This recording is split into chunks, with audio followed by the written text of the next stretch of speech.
And they'll it's been like an hour and I can't shake them because they don't understand that I'm done. And it just keeps going on and on because it's on Messenger. So it's no way to say goodbye. Yeah. And she said, yeah.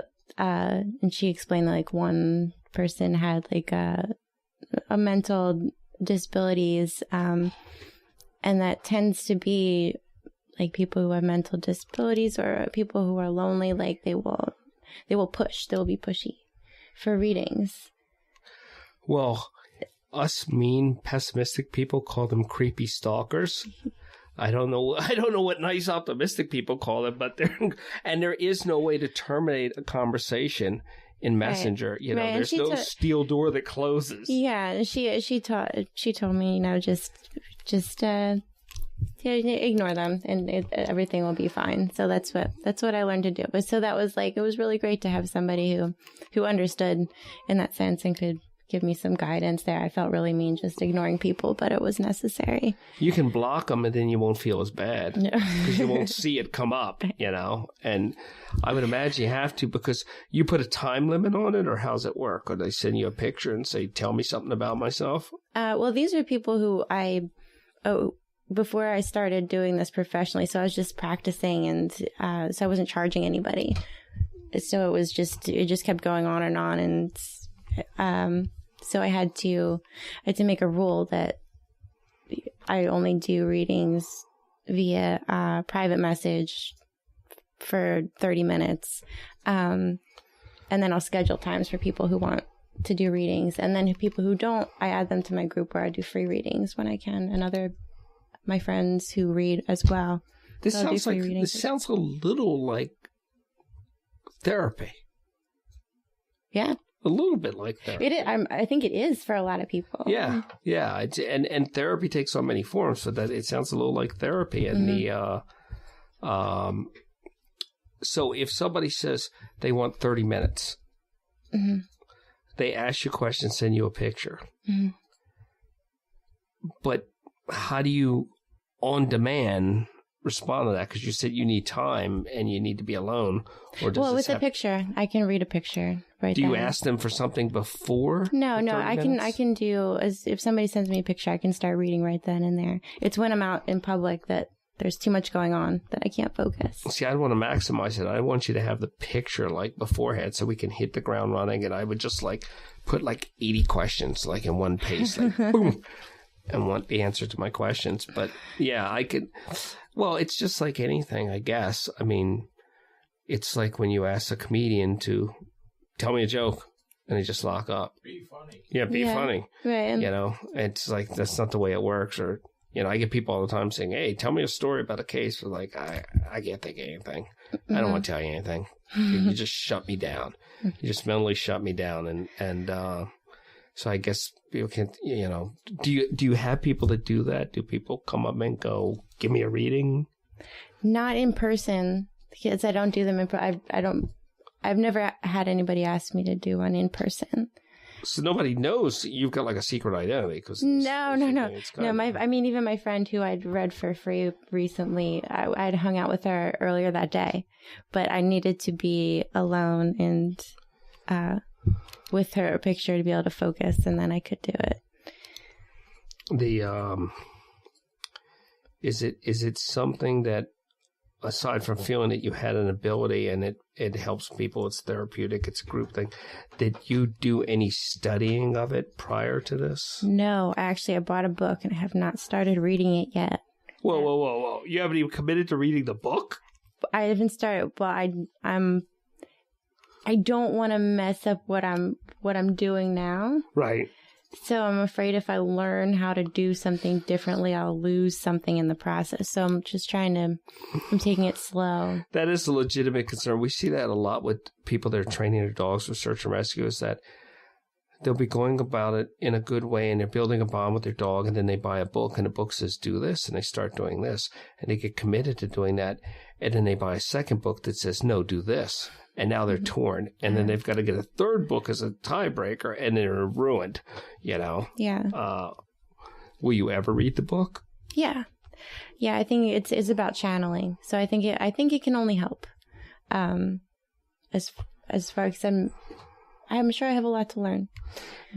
The majority of people that you deal with, are they men or women?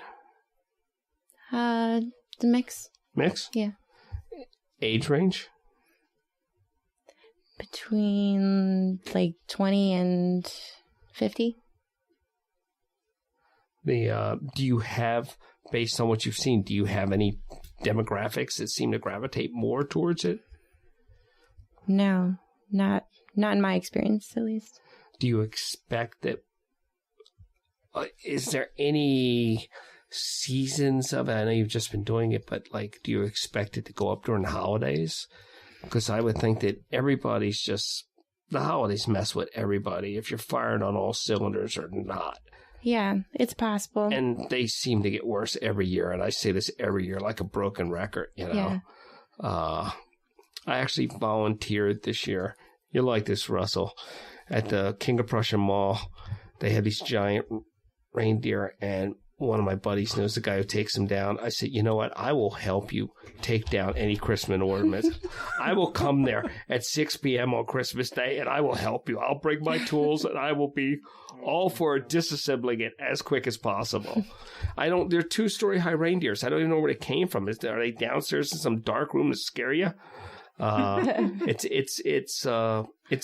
went to the mall the other day, and totally off tangent, but the commercialization of it and everything, and just 80 different kinds of Christmas music just belting at me. And all Christmas does is just force me to remember how cheap I am. Maybe that's why I dislike it, because it's like, you're not spending enough, And then we had the show there when we talked about, the ideas of men versus women on the holidays. I don't know if you have any feelings on that. We had a show a couple weeks ago, which was supposed to be a holiday show, which was the funniest show there was. A person who, one of the local reporters, had got in a little debate with me, and since she's not here to defend herself, I'm going to say I won the debate. I know I'll be hearing about that, but don't lie to everyone. She said that women do all the work during the holidays, and men are lifeless lumps that just trudge along. And I had to defend men. And it wasn't easy. But... Well, to be fair, you did a terrible job at it. I did a pretty good job, actually. I did a pretty good job. We'll let the podcast speak for itself. It does speak for itself. I had nothing to work with. Men were too lazy to even rally in defense of themselves. But I just can't. You had said something, I think, about the malls or something. We were out there talking about not liking to go out to them, and I don't like them normally. And at Christmas, it's just worse. And it was just, I was trying to get in and out of a place to get some warranty work done, and I went on a Monday, figuring least impact possible, and still people were looking at their phones, walking into you. Mm-hmm. I had somebody run into me with a wheelchair because he was on his phone. And you want to say something, but it's like, I can't say anything. He's absolutely bulletproof. I can't say anything because I got hit, and I turned around and I gritted my teeth and I looked down. I was like, can't strike a cripple. I mean, how about a little apology? You're texting or tweeting or running people down with that thing. What happened to please and thank you? Well, they were shot. They're gone. And I just think that if you go out to the mall during the holidays, can you switch on and off your thing, or are you just hearing fools everywhere? Yeah. It's fair. I can turn it down. I can tune it down, but at some point, I'm also an introvert, so it's kind of it wears me out if I am able to tune it down. If that makes any sense. Yeah. I have this thing with hearing people, and I can't unhear once I hear you and lock on. I can't unhear you. I know exactly what you're talking about. And it just drives me nuts, because if I lock onto somebody's, it's usually picked up by somebody's loud eating is what usually hones me in, or their incessant tapping of silverware onto plates. It's like, the meal's done, man. The meal's done. Stop tapping Morse code on the plate. And then I'm locked onto them. I can't break the lock until they leave. And it's just, I can try and block it down, but I can't break the lock. And it's like, people are just babbling out there. It's like a river of babbling fools. Yeah, if I'm in the right mindset, I'm good for a while. But then, have you ever had to just exit a room because it was too much? Yeah. I mean, as far as it was just too much. I was getting too much for too long. Yeah, I'll leave. And what would you say to somebody who thought they may have this abilities to guide them in getting started? Trust your instincts, and know yourself. Is there anything that might indicate that somebody was more likely to have the ability than not? Is there anything you can think of as an indicator? No, I can't think of anything specific. Somebody who's sensitive to other people are much more likely to be intuitive, but that doesn't necessarily mean they're psychic. Couldn't they just be an empathetic hot mess? Because some people just seem to be like these reverse vampires that just feed off emotions and feast off of misery, but not to support the misery, but because they enjoy the suffering. And it's like, the way that people have compensated for real human interaction and human emotion by emojis and when and they have to out emote each other when it's like when something tragic happens and people say so sad, and then somebody below them says so sad. I'm like, how long is this going to go on? Or prayers, and it's like, I always think, don't pray for me. Do something. Go do something somewhere, but do something, Yeah. Yeah, there's definitely a disconnect between, humans or people in general now, much more now. So that's, so from going to being alone in a house to going into a mall, it would take a while before I could figure out how to tune things down a little bit. I don't know if you're introverted. I think you're reserved. Okay. I don't know that you're introverted. Because you will go, I've got friends that are introverted, and they're like one notch. They're just about to teeter off and become full-fledged hermits.